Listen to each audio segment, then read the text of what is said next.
8வது வார்ஷிக ஆராதனை. காஞ்சி காமகோட்டி பீடத்தின் 69வது பீடாதிபதியாக விளங்கிய ஜெகத்குரு ஸ்ரீ ஜெயேந்திர சரஸ்வதி சுவாமிகள் மதுரை சங்கர மடத்தில் வெகு விமரிசையாக அவரது ஆராதனையும் விஷ்ணு சஹஸ்ரநாம லட்சார்ச்சனையும் நடைபெற்றது. ஒரு வரிசைக்கு 20 பேர் வீதம் மொத்தம் லட்சார்ச்சனைக்கு 80 பேர் கலந்து கொண்டு 2 ஆவர்த்தி அர்ச்சனை செய்தனர். மொத்தமாக 200க்கும் மேற்பட்டோர் கலந்து கொண்டனர். அனைவருக்கும் அன்னதானம் வழங்கப்பட்டு வெகு விமரிசையாக ஆராதனையானது நடைபெற்றது. இன்னைக்கு பார்த்தீங்கன்னா ஆதிசங்கர பகவத் பாதாச்சாரியர் மூலியமாக சண்மத ஸ்தாபனம் ஆனது. அதில் மூலாம் நியாய பீடம் பார்த்தீங்கன்னா நம்ம ஸ்ரீமடம். அதில் 68வது பீடாதிபதி ஜெகத்குரு ஸ்ரீமத் ஜெயேந்திர சரஸ்வதி சுவாமிகள் அவருக்கு இது 8வது வார்ஷிக ஆராதனை. இந்த காரியத்தை முன்னிட்டு லோகக்ஷேம உலக நன்மைக்காக இயற்கை சீற்றங்கள்லாம் ஜாஸ்தி இருக்கப்படாது. அதனால் எல்லாத்துக்கும் பெரியவாளோட உத்தரவின்படி விஷ்ணுசாம லட்சார்ச்சனை ஆச்சு, அன்னதானம், மேற்கூடி தர்ம காரியங்கள்லாம் இங்கே மேற்கொண்டு நடந்துகிட்டே தான் இருக்குது. இந்த ஸ்ரீ காஞ்சி காமகோட்டி பீடம் மூலாம் நாமிய பீடம் காஞ்சி காமகோட்டி பீடத்தை மதுரை கிளை சொக்கிக்கிளத்தில் இருக்க மதுரை கிளையில் ஸ்ரீ ஜெயேந்திர பெரியவாளோட 8வது ஆராதனை வருஷிக ஆராதனை விமர்சையாக நடந்துட்டுருக்கு. உலகம் ஃபுல்லாகவே இந்த பெரியவாங்களோட ஆராதனை நடந்துட்டுருக்கு.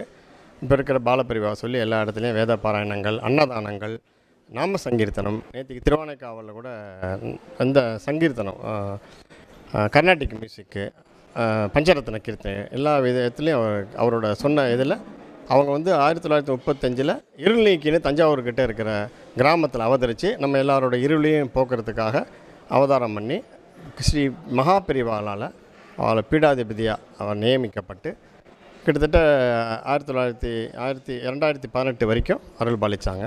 இப்போ அவங்க சொல்ல நிறைய விஷயங்கள்லாம் இப்போ பாலப்பிரிவா அவங்க காஷ்மீர் ஆகட்டும், அயோத்தியாவில் அவங்க ராம பூமிக்கு எவ்வளோ உழைச்சாங்க அப்படிங்கலாம் நிறைய பாலப்பிரிவா எடுத்து நிறைய இடத்துல எங்களுக்கு சொல்லி கொடுத்துட்டுருக்காங்க. என்ன நடந்தது, நிறைய விஷயங்கள் பொதுவான ஒரு Hindu hospital, Hindu mission hospital ஆகட்டும், ஸ்கூல்ஸ் ஆகட்டும், அது மாதிரி நிறையா விஷயங்களும் அவங்க பண்ணியிருக்கிறதும் இப்போ பாலப்பிரிவாவில் பண்ணிட்டுருக்காங்க. இப்போ அவங்க சொன்னதால் இன்றைக்கி 8வது வருஷ ஆராதனை மதுரை சொக்கிக்குளத்தில் விமரிசையாக நடந்து கொண்டிருக்கிறது. சாயந்தரம் நாம சங்கீர்த்தனம் நடக்கிறது. இன்றைக்கி பிரதோஷம் முடிஞ்சோன்னா சங்கீர்த்தனுக்கு நான் விஷ்ணு சஹஸ்ரநாமம் அர்ச்சனை நடந்தது.